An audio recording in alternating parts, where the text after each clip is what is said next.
It's the Score North Twin Show. Reckless speculation. Reckless speculation. Been a while. It's been a long time. It's been a hot minute since we've speculated recklessly on the Score North Twin Show, hasn't it? Yeah, the team, you know what? They've made it hard because you didn't feel like there was the possibilities, because of the payroll thing, and it feels like the Twins have tried to stifle us. Yeah, here we are. Yeah, when the by the way, I saw Derek Falvey in the tunnel at the Wolves game last night. Yeah. Yeah. So he's hanging out. Oh, maybe he was at the Wolves game as a cover as he's texting other GMs before the trade deadline here in a couple months. But Declan came across something interesting that we should speculate on. But it is a little tough to speculate recklessly during the offseason when the first story that comes out in like early November is Twins slashing payroll down $30 million, TV deal up in the air. Before we get to reckless speculation and a random Twin of the Week, a shout out to our friends at Red Cow here, gentlemen. Not too far away from Target Field. A great place to sink your teeth into an award-winning double barrel burger, a double patty with white American cheese, grilled onion, special sauce. Just one of the many incredible food offerings at Red Cow. The North Loop location is the one that I think Dex and I have frequented the most often. Yeah, and there's one at Target Field. Yeah. Oh, yeah. Uh-huh. Yep. Edina? Mm-hmm. Edina. In fact, 6 locations in Minnesota, 5 in the Twin Cities, 1 in Rochester. Tons of great food like we're talking about. 36 beers on tap, local brews, craft cocktails. You can belly up at the bar to watch sports. Great underrated sports viewing place at Red Cow. So check them out. We even have a series on the Purple Daily YouTube channel and podcast feeds called Purple Over Beers, which we released the first episode from Red Cow a few weeks ago. Another one coming up here soon. So check them out, and thanks to Red Cow for supporting Score North podcast. Real quick, Twins have won a couple games in a row. They've steadied things. By my math, they're playing after, almost, 50 games? 49 games? They're playing 86-win baseball? So it's not a total disaster. In fact, I think if you were to ask us before the season, like, how many wins? 86 to 89 wins. Is that kind of in the right ballpark? It's kind of weird how they've gotten there, but they're not that far off the pace that people kind of thought they would probably play at, like 86 to 90 wins. Yeah, this time yesterday, going into the game, the Twins had the exact same record on this date 1 year ago. The difference was obviously the Twins were 2.5 games up in a horrible AL Central, and yesterday they began play, I believe, 6 games back. So, I mean, like, little different scenarios, but same record from year to year. So it wasn't like it was a complete shock. But yes, it's just been a roller coaster of wins and losses they got there. And don't forget, too, a year ago at this time, in a different way, because it wasn't nearly as big a roller coaster, the 2023 Twins were maddening as well until Royce Lewis came along. He got hurt, got healthy, and played well. And then the whole season shifted. So I actually would say that while the way that they got to the record, the 2 years, is different, this team has been equally as maddening up to this point, which is why I'm very curious to see how much of an impact, once he does return, and knock on wood, hopefully he can stay back, Royce can make. Yeah, do we have any idea? I mean, we're sitting here, we're a week away from June. What do we know, Dex? Yeah, he's doing base running. They had an update that we'll probably get a timeline update of a rehab assignment this weekend. So, I mean, they're going to put him through a bigger, more intensive test tomorrow of like real baseball situations. I believe Nick Paparesta, Paparesta traveled, I believe, with the team. Daddy Rest. I think on this road trip. Royce is back here in Minneapolis. I think he was at the Wolves game too yesterday. But he's back obviously on the home front, but they're going to put him through a big, baseball simulation to a degree tomorrow. And then hopefully this weekend we'll probably have a timeline of potentially a rehab assignment. I know Royce has been adamant that he doesn't need a rehab assignment, but he will be going on a rehab assignment. Yeah, when you miss like 2 months of Major League Baseball, especially when the affiliate is just down the I street. was going to say, just drive. Exactly Yeah. right. We're not sending you to Salt Lake City or some of the old affiliates, Rochester, New York. You're going to New York, not like Midtown. You're going to be like in the outskirts of the state where you have to take 6 different flights to get there. But so he's coming back at some point, but it would be interesting if the Twins were to maybe go beyond just Royce Lewis coming back and make a big splashy move here. I mean, they're sitting here, they're playing at they're at least projected to be right in the mix still for a playoff spot. It feels like they could use another arm or a bat. Dex, tell us what you picked up in your sleuthing of the internet yesterday. I love sleuthing the internet, and we haven't had a reckless speculation really trade idea in months, as we talked about off the show. I think I threw out Anthony Santander in January, and we were really grasping at who the hell they could go after in Baltimore. I think that's the last time we've had like some type of reckless trade idea. So yesterday I saw from Bleacher Report, who clearly live the reckless speculation lifestyle, Zachary D. Ramire. Ramire. Reading and spelling are not Declan's strong suits. I just call him Zach. I just call him Zach.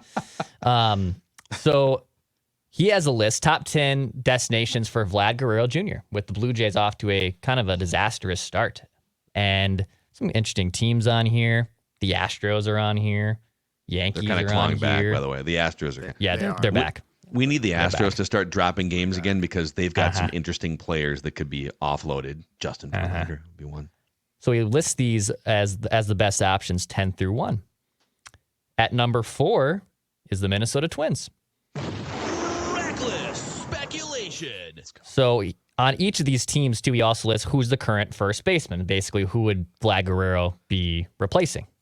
And obviously, the Twins' mostly everyday first baseman right now is Carlos Santana, who Judd wanted cut a few weeks ago. And at the end of the day, regardless if Judd wanted him cut, is in the twilight of the Carlos Santana career.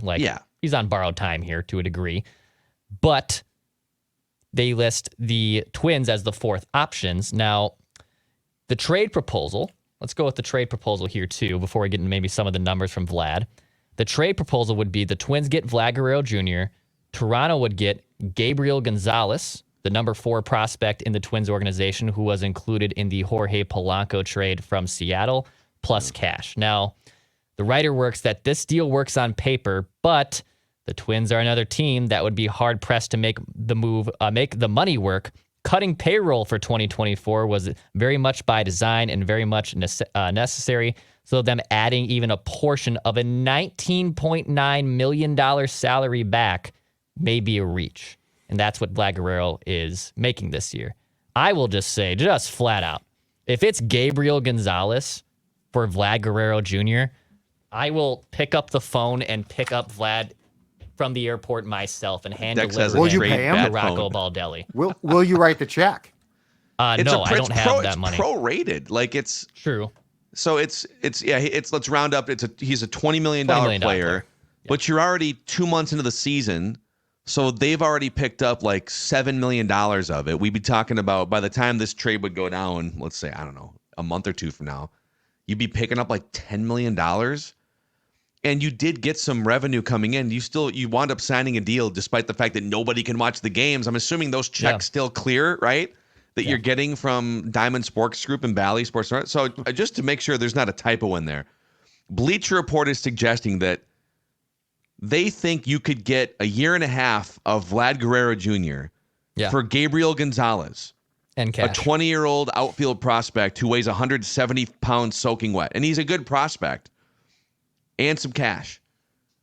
I feel like there's a catch here somewhere. I mean, if this is like at all a possibility, and it's just a Bleacher Report speculative piece, but wouldn't you run to the phone like Declan just did and make this happen? You'd run to the phone and make it happen. I will say, before Judd jumps in here, I think the Blue Jays would probably actually ask for Emmanuel Rodriguez, who is their best outfield prospect. Jenkins and Brooks Lee are still going to be regarded, even though they've just started playing again the Florida Complex League. Emmanuel Rodriguez is killing the ball right now in Double-A. So he's probably going to get promoted to St. Paul any minute. But they would probably ask for Emmanuel Rodriguez. And I'm not prospect hoarder guy. I would have some reservations on that to a degree. I probably would still say yes. Probably. I don't know. I'd have to think on it a little bit more. But if it's Gabriel Gonzalez, and I know that Mariners trade right now is not working out for honestly both teams because Polanco's been a disaster. Justin Topa won't pitch till at least April, and that's even a stretch. And Gabriel Gonzalez is a nice prospect, but maybe not anyone that's probably going to save your franchise. But in a roundabout way, if Jorge Polanco would turn into Vlad Guerrero Jr., right? Yeah, you would absolutely love that. So I think what you could do possibly, and obviously as the deadline approaches, there's going to be more potential bidders, so it might be hard to win this one. But I mean, it would probably be, if nothing else, Gonzalez and some sweeteners as well. Like, I don't think they would just take a prospect like Gonzalez for Vladdy. I do think that if you sweeten the pot a little bit, there would be a potential. But I mean, this would be a great test. I would love to know when the deadline approaches, if it leaks out who the Twins talk to about trades too, because I would love to know if their financial predicament, or at least the predicament that they say that they have, does roadblock something like this. Because here's the thing that I think also can be taken into account. Vlad Guerrero Jr. might not only have the potential to help your team, but this team desperately, for the second consecutive year, Royce Lewis gave it to him last year, needs some type of spark, some type of thing to get people intrigued. It's funny, but there's very little interest right now, in my opinion, to go to the ballpark based on the fact that you can't watch games if you have cable, based on the fact that this team itself right now is not super exciting. They've been up and down so much, they're frustrating, as I use the term maddening. And so I do think from both a baseball perspective and a business perspective, a trade like this would make a lot of sense, because while it wouldn't be dirt cheap, it would definitely, I think, move product, and it would give your roster a spark as well. I'd be curious to know what's going on here. Like, this team is really, really weird in the sense that, okay, bad start, it happens. What, 7-13? Bad start, it happens. Go on a hot streak. You beat some bad teams, but then you beat some decent teams, and it's like, okay, it's go time.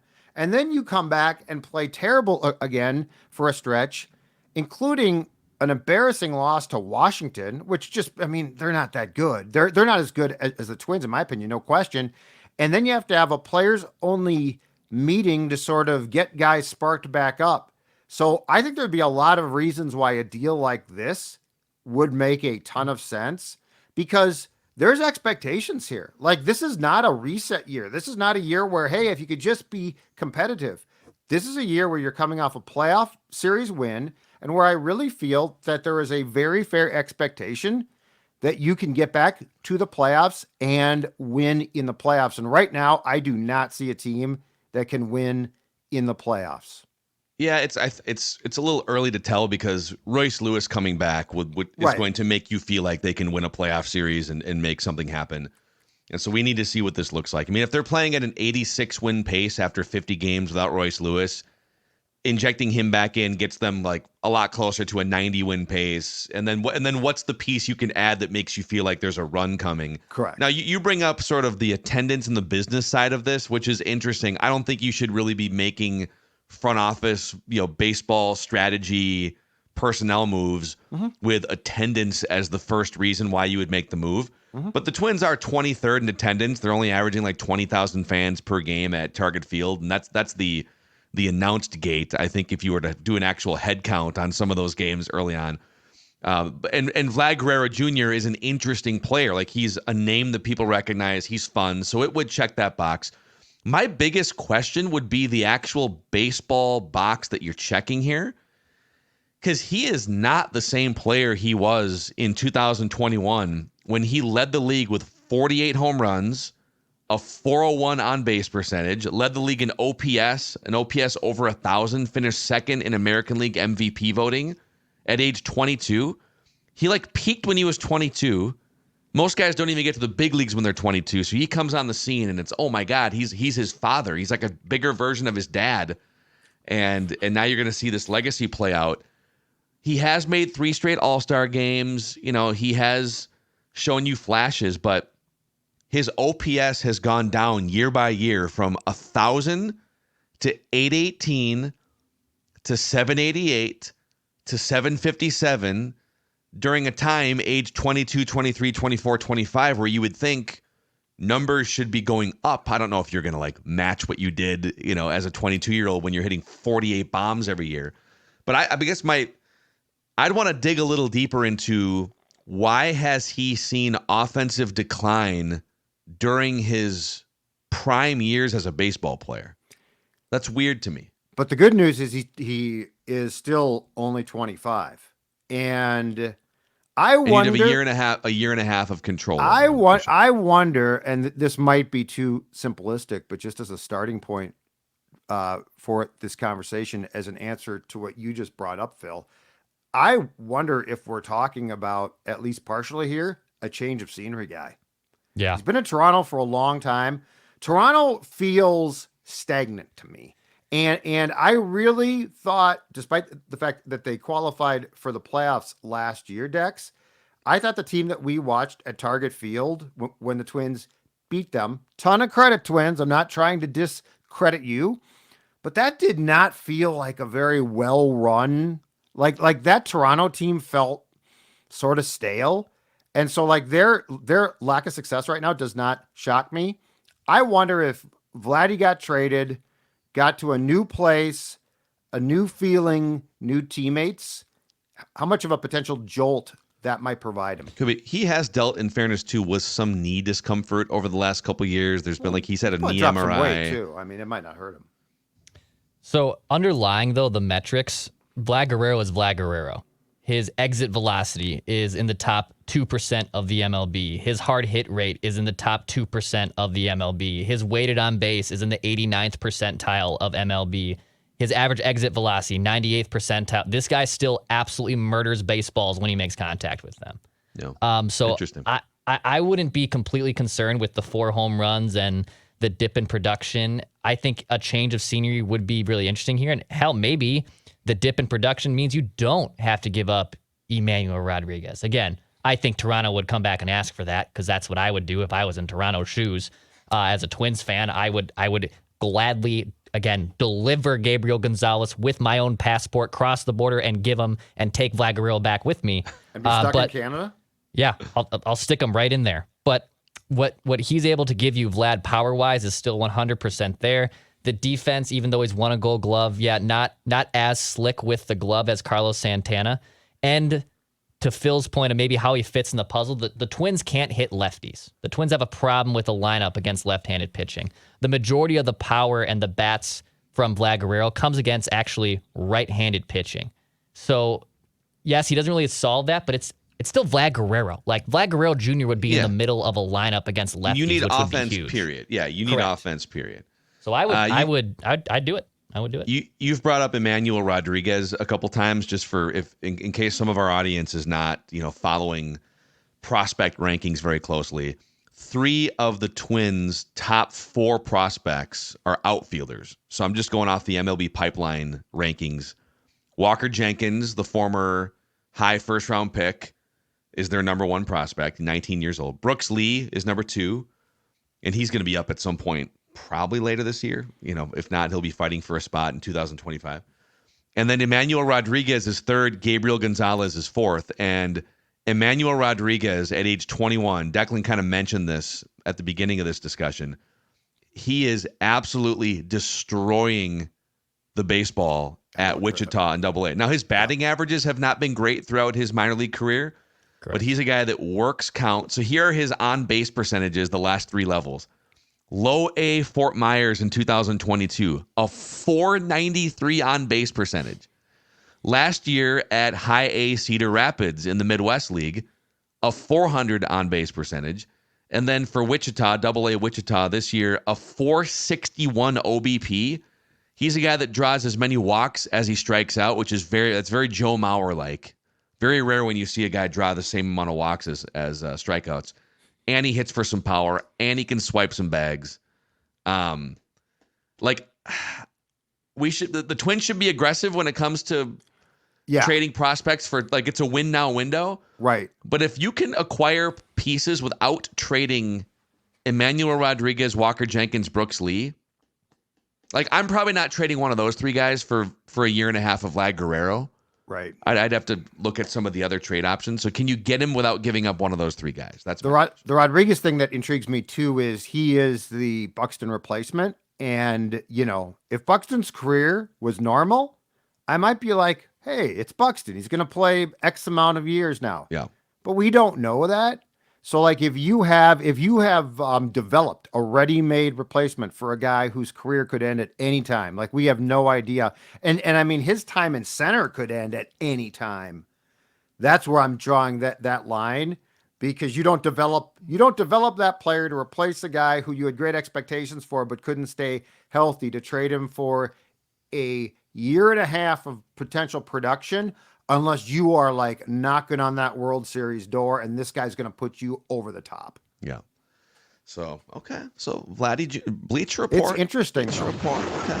Reckless. I would, speculation. I would just love to see the Twins do something like that, to know that the gloves are off a little bit, as far as, okay, we said that we were going to cut payroll, but now we're going to actually invest in this player. I'd love to see that. A little boost here. A team that, I mean, the longest, deepest playoff run that they've made in 20 years. Last year, if there's a piece like that out there and you can get that piece for not one of your top three prospects, but it costs an extra $10 million that you have to eat, like, make it happen. Make it happen. So, all right, random twin of the week here coming up, presented by our friends over at Nicolay Law, the official and exclusive injury law firm of the Score North Twin Show. Nicolay Law knows that when you or a loved one gets hurt, ordinary life can come to a stop. You're on that injured reserve list, and you're just looking for someone to have your back, someone that knows what they're doing, and that's where Nicolay Law comes in to make sure you get the compensation you deserve after an accident. Start your path to winning at nicolaylaw.com, or give them a call at 1-855-NICOLAY. That's nicolaylaw.com or 1-855-NICOLAY. Time for the random twin of the week here on the Score North Twin Show, where this time around it's going to be Judd giving out the clues. Declan and I will compete against each other. All time, I have 17 wins. Declan has 13. Judd has 10. I have won 6 in a row. Pat Mears, Eric Milton, Danny Gladden, Al Newman, Craig Monroe, and Ryan Domit. Don't hurt your to shoulder. start that streak. Patting yourself on the back there. I'm just stating the facts of Random Twin of the Week, that I, with Phil a little Mackey, more have won exuberance than I would like to 6 see. in a row. Oh, yeah. Judd, I just think you missed a couple of golden era random twins for Judd there. Dude, you missed Al Newman and Dan Gladden. Pat Mears. Well, and Dan we were Gladden, I upset got about everyone Pat Mears. around him and didn't guess Gladden, which was stupid. You're right. I should go back further. So before that, Pat Mears, Declan won 2 with Brett Boone and Trevor Plouffe. And then I won 3 with Kevin Tapani, Roy Smalley, and Brian Busher. Let me scroll a little further to find the last time Judd won. It's Joe Creedy, okay? I looked it up twin. this morning. It's Joe Creedy. You know what? First of all, I'm very upset. The Gladden one was a terrible miss. The Gladden one. The Pat Mears one felt a Pretty little bad, man. bit I was like 9. bad. You were an yeah, adult. but dude, that's the thing. I was drunk. You were watching baseball constantly. Oh, I thought you were drunk for the random Viking. I was like, you were No. hammered? I mean, if you asked me twins from when I was 9, I would nail those left and right. I mean, once you find booze and then girls, it creates real problems with memorization of baseball players. There's Once only you so find much room booze up in and the girls. sports dad noggin. I disagree. Some of my fondest memories with my friends to this day, and even we still do this, is just sitting around a corner and naming random athletes. That's literally what we do. Oh, that's all the fine, time. but I'm just saying. These are some major excuses that I'm not going to Yeah, apply Mears- either. this No, is a Dan lot of Gladden. I don't excuses. know why I'm saying Gladden's inexcusable miss. Inexcusable. I would say my personal sweet spot for what, like, the baseball I remember the most and the details is when I was probably the drunkest and most interested in girls. So Oh, not me. No. I was like 78 to 86 or so. No, 87-ish. And then Once I turned 18. You were drunk in 7. Oh, okay. I was like, actually, I did start to see what drink. it I did get drunk for the first time at 16. So wow, dude, look at you. wine coolers, Bartles and 15. James. What a terrible life decision that That's was. a horrible idea. Bartles and James, man. Can't even find those anymore. I think wine coolers out. Anyway, are we ready for the random twin? I am do so it. Yes, yeah, we're ready. Okay, all right. Here we go. All No right, cheating, this- no googling.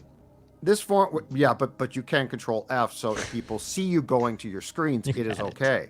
This former twin played for 6 big league teams. Okay, interesting. Now, here's an oddity about his career. So 6 big league teams, that's a lot of moving around, a lot of moving and shaking. Mm-hmm. He was traded only once. That is interesting. It would.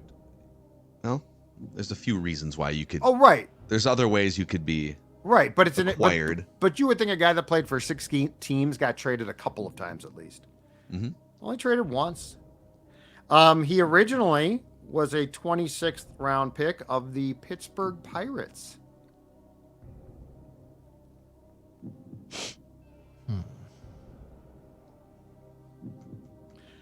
He played his college baseball at Marshall. Randy Moss, Chad Pennington, and this former twin.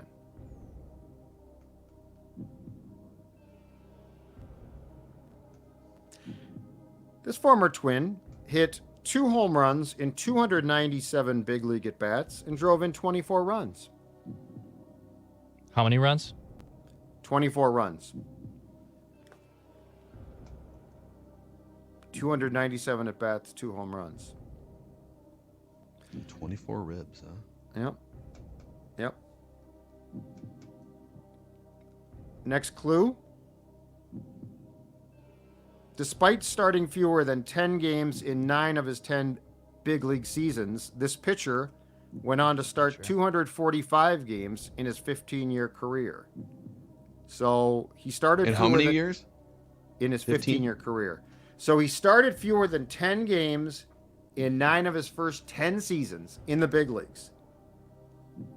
But then, clearly, finished pretty damn strong because he ended up with 245 career starts. Oh, starts. Okay. Yes. Yes.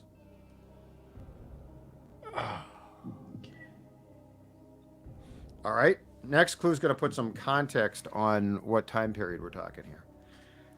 This former twin fell out of favor in major league clubhouses because he crossed the picket line and became a replacement player for the Cincinnati Reds in spring training in 1995.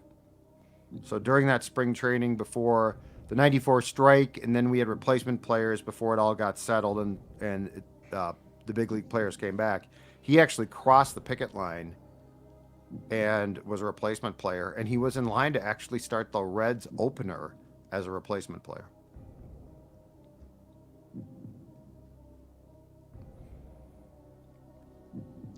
Oh my gosh, dude. He eventually did make 3 starts and appeared in 4 games with those Reds. And the big league club, not the replacement, obviously, since those guys didn't play, in 95, but that was his only season with the franchise.